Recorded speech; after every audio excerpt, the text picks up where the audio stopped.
What up, y'all? It's your boy R to the A to the S. Yes, Roz here, but see we call some ball. Today we're gonna start the 1999 series, 1999 series, and basically I'm gonna look at some albums that I would consider classics. There's some people who grew up during that, that time, or listened to Christian rap during that time, consider classics, and definitely gonna go into the 2000s as well, but definitely want to cover the 1999 era of Christian rap, because to me that shapes a lot of what we hear today, a lot of groups we hear today. I'm going to start out with the Ambassadors, Christology, and Laymen's Terms. We know that Andy Mineo, who's arguably the second most popular rapper in Christian rap today, called him his favorite rapper on Rewind.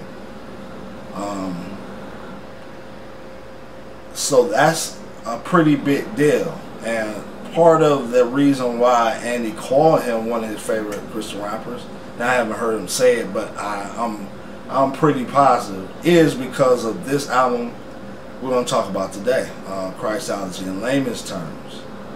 And in 1999 you had a lot of crews, well, not crews, but a lot of regions that were popping. It wasn't like today where you have mainly southern rappers on the radio, little West Coast now with YG and Kendrick, little East Coast, I guess, with French Montana and those types, but it's mainly southern. Back then, it was, in 1999, it was a lot of variety. I mean, you had your Lil Waynes, who was just getting popular. You had, in the East Coast, you had your Jay-Z's, you had your Mobb Deeps, you had your DMX's. In the West Coast, you had your Dr. Dre. Eminem was just starting to come up as well. So it was a very, unique time in Christian rap where everybody was shining, no matter your region. Everybody had their own sound. Nobody tried to sound like, if you was from New York, you have a New York sound. You're from the South, you have a Southern sound. You're from the West, you have a West sound. So it was a unique time in Christian rap. I mean, not in Christian rap, nowhere near Christian rap. It was a unique time in rap. Now, in Christian rap, you didn't have, what we have today. Excuse the alarm, somebody got, hopefully they alright.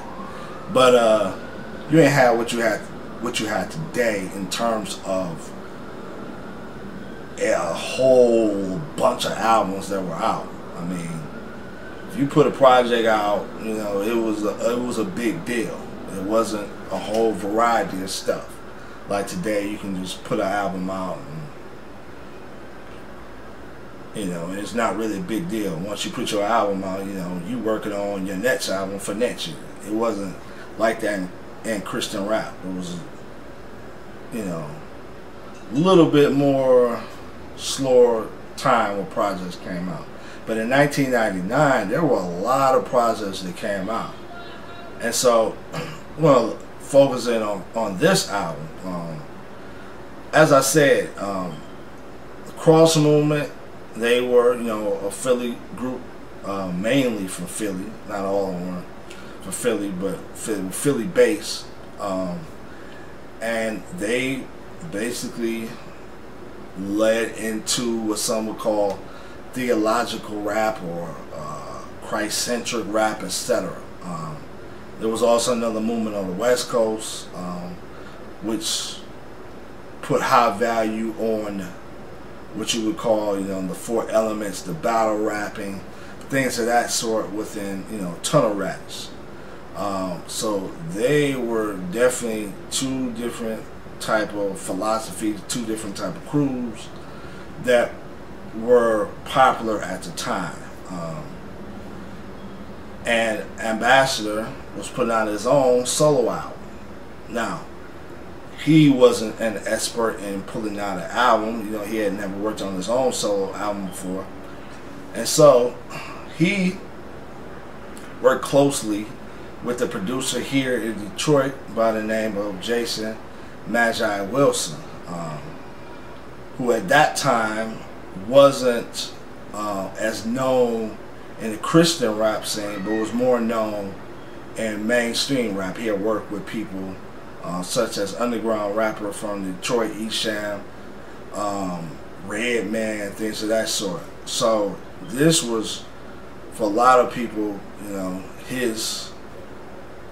was beginning to really beginning to get known in Christian rap through this album, Christology.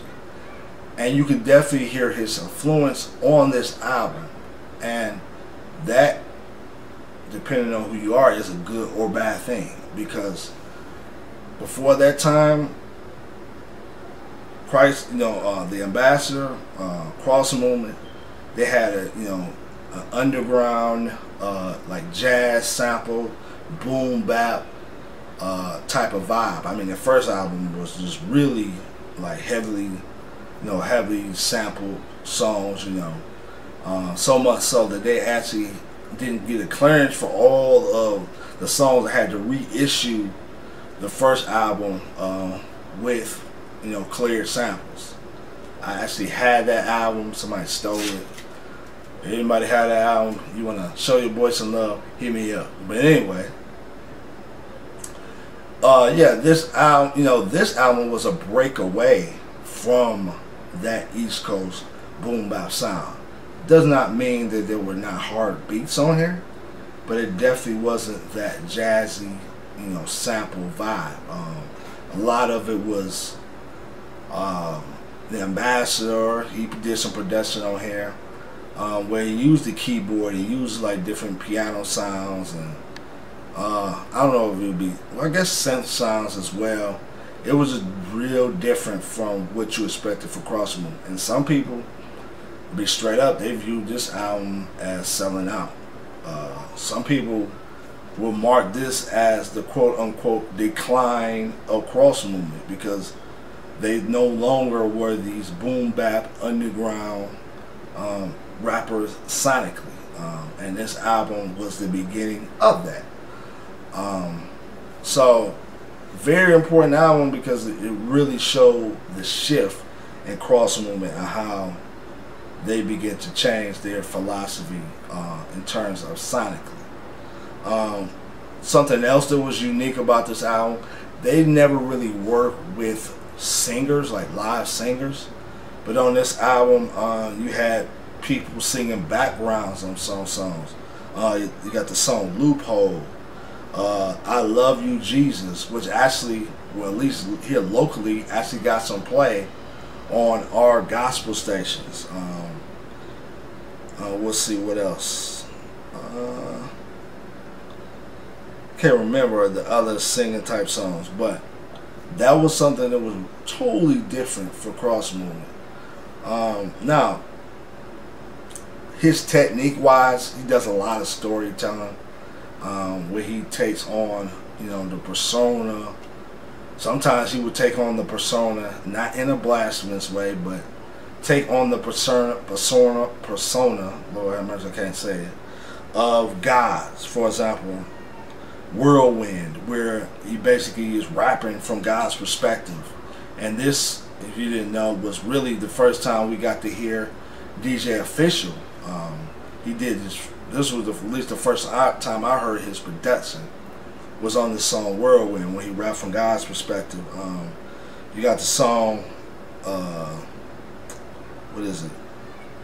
Thug Joint, where he raps from the perspective of this dude is in the streets and how God is calling this dude, and eventually the dude got saved. So he rapped from that dude's perspective. A lot of this album, what some would call, you know, theological rap, where he just really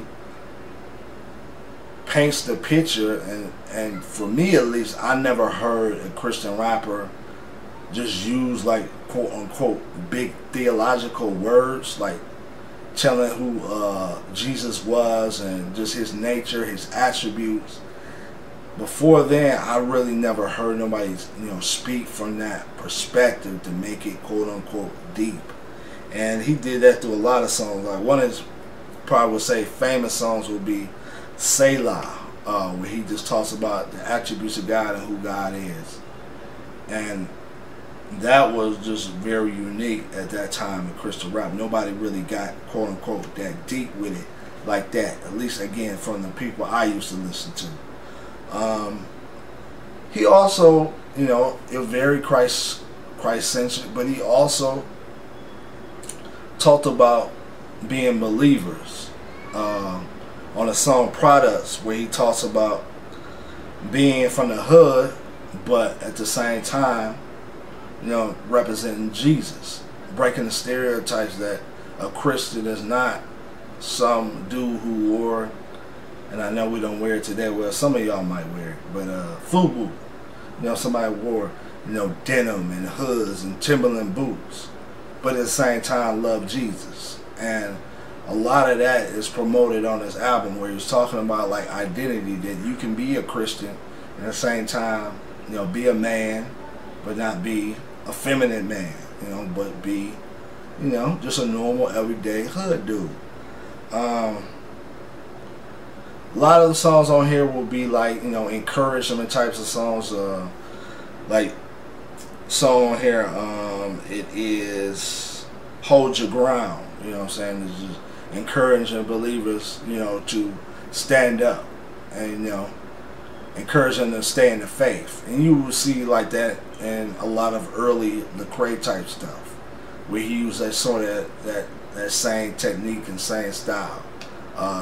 Flame, you know, a lot of that type of encouragement types of songs you can see as well on this album by The Ambassador.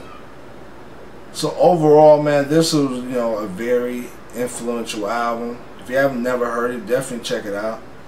You know where to look. Just look online. If you haven't bought it, and if you like it, definitely buy it, man.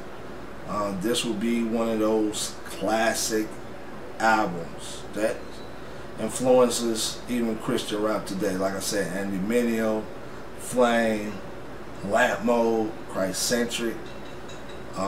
Maybe in an indirect sense, Humble Beast and Braille. Just all it. Well, I would say in a direct sense, even though Braille didn't use, you know, that style at the time, but he was definitely a fan of Cross Movement and Ambassador. So yeah, this album is definitely influential. Check it out. Let's proceed with Caution Blog. Kobe Sutton, I'm out.